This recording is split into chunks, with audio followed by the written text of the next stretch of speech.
인도-태평양 안보 전략에 집중하고 있는 미국과 동유럽에 집착하고 있는 러시아의 두 나라로 지금 사태가 정말 심상치 않게 돌아가고 있습니다. 유럽과 인도-태평양 두 지역 그중에서도 우크라이나와 한반도가 주목받고 있습니다. 전략에 비해 구독과 좋아요를 누르시고 좋은 의견에 댓글을 달시면 운이라도 행운이 일어납니다. 놀랍게도 두 나라 모두 공교롭게 지정학적 위치가 흡사합니다.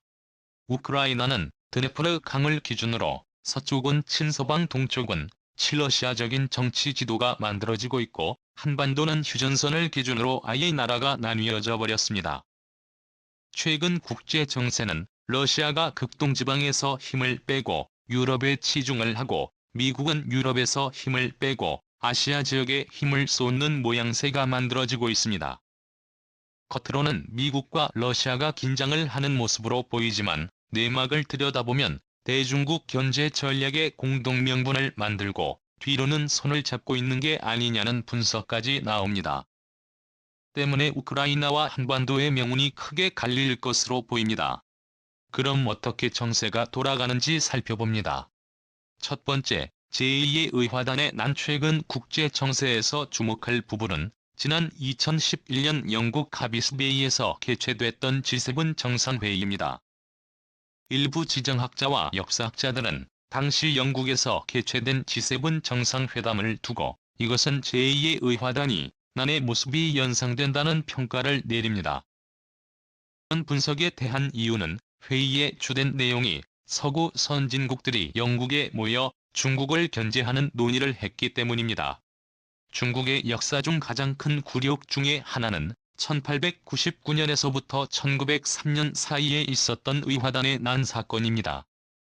중국에 있어서는 몽골의 침입과 만주족의 침입 등과는 비견도 할 수 없는 굴욕적인 사건입니다. 19세기 말 20세기 초 당시 중국에서는 서양인들을 배척하고 특히 서양인 선교사들과 외교관 가족들이 의화단에 의해 대거 희생되는 사건이 일어났음에도 천국 당국이 제대로 된 조치를 취하지 않자 미국, 영국, 프랑스, 독일, 일본, 인도, 호주, 러시아, 심지어는 러시아의 권위로 당시 대한제국까지 중국에 의화단을 진압하는 사건이 있었던 것입니다. 사건에서 주목할 부분은 바로 서구 열강국 중에서 러시아가 포함돼 의화단과 청나라를 진압했다는 것입니다. 놀랍게도 2011년 카비스베이에서 개최된 G3분 회담에 참가한 나라들이 이 의화단의 난에 참가한 나라들과 완벽히 일치한다는 점입니다. 심지어 G7 멤버가 아닌 의화단이 난 당시 의화단을 진압했던 호주인도 심지어는 한국까지 초대를 했던 것입니다. 세 분 회담에서 마지막 하나 빠진 나라는 바로 러시아인데요. 놀랍게도 G7 정상회담이 맞춰지자마자 스위스에서는 바이든 대통령과 러시아 푸틴 대통령의 정상회담이 비공개로 진행됐습니다.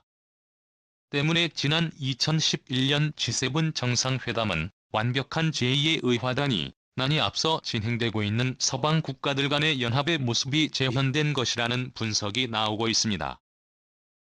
또 드러나는 모습은 러시아의 우크라이나 사태, 크림반도 강제점령 사태나 발리 사건 등의 이슈를 토의하기 위해 두 정상이 모인 것으로 해석되지만 내막은 누가 인도-태평양의 패권을 차지할 것이냐, 누가 동부 유럽의 패권을 장악할 것이느냐를 두고 일종의 회담을 한 것이 아니냐는 해석은 거대한 충격을 주고 있습니다.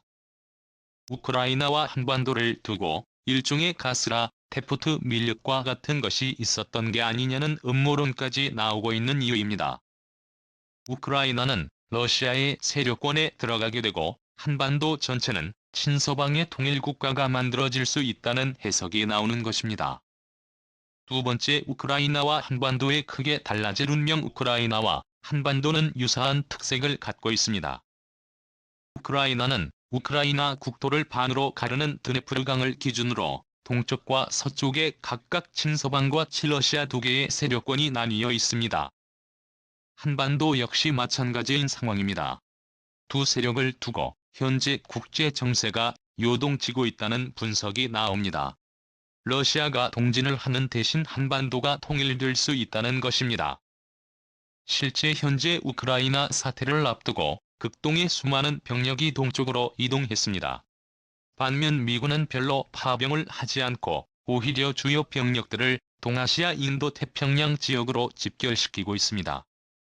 우크라이나 사태가 터지는 흑해 일대에는 해리 트루먼 후 한 대의 항공모함만 배치시켜 놓은 반면 한반도 인근에는 아브라함 링컨 XS 칼빈슨 로널드 레이건 아메리카노 등 5대의 항모를 배치시키고 있는 것입니다.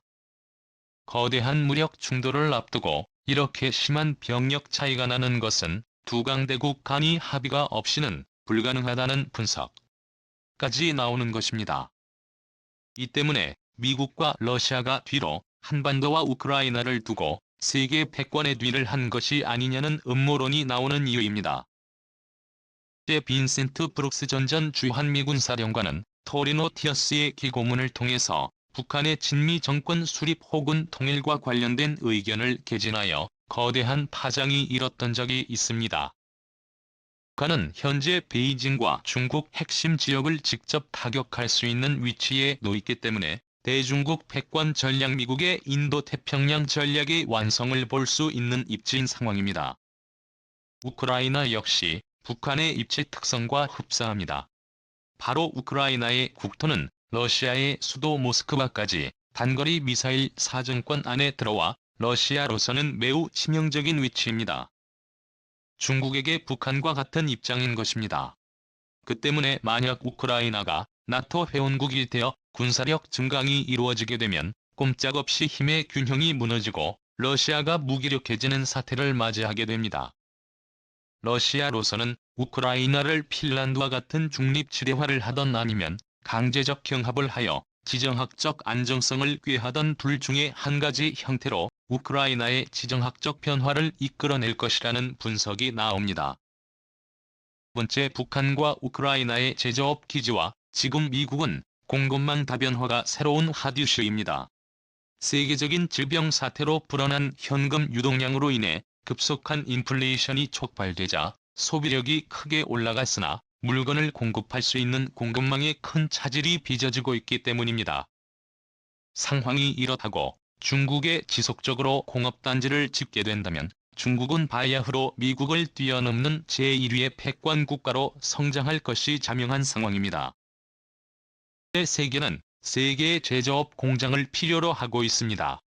중국을 대체할 수 있는 저임금, 고효율 노동 집약적인 생산 라인이 필요하지만 더 이상 중국을 밀어줄 수 없는 국제정치적 구도가 만들어지고 있습니다. 특히 러시아는 막강한 현금을 보유하고 있어 서유럽에 공급할 수 있는 제조업의 부활을 통해 러시아 경제의 대부흥을 꿈꾸고 있습니다. 그러나 러시아는 일할 수 있는 노동력이 부족합니다.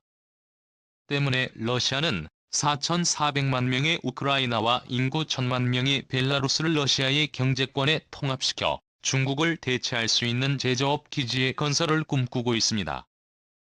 수많은 노동 가능한 인구가 있기 때문에 러시아의 자본 기술력과 우크라이나의 노동력을 합치게 되면 서유럽에 공급할 수 있는 공급난을 만들어낼 수 있습니다. 아시아 지역에서도 마찬가지인데요. 중국을 대체할 공급망이 필요한 상황으로 베트남을 중심으로 한 많은 국가들이 중국을 대체할 지역으로 선정됐지만 이러한 나라들 대부분이 모두 비민주주의 국가일 뿐 아니라 군부 세력이 장악한 나라들이라서 언제든지 손바닥을 뒤집고 중국과 연대하게 될 수 있습니다. 이 경우 서태평양의 안보가 매우 중요한 미국에게는 위험 요인이 되는 것인데요. 이 때문에 가장 적합한 지역은 북한인 상황입니다. 북한 전 지역이 개성공단을 추진하게 되면 고품질의 제품을 저임금으로 찍어낼 수 있기 때문입니다.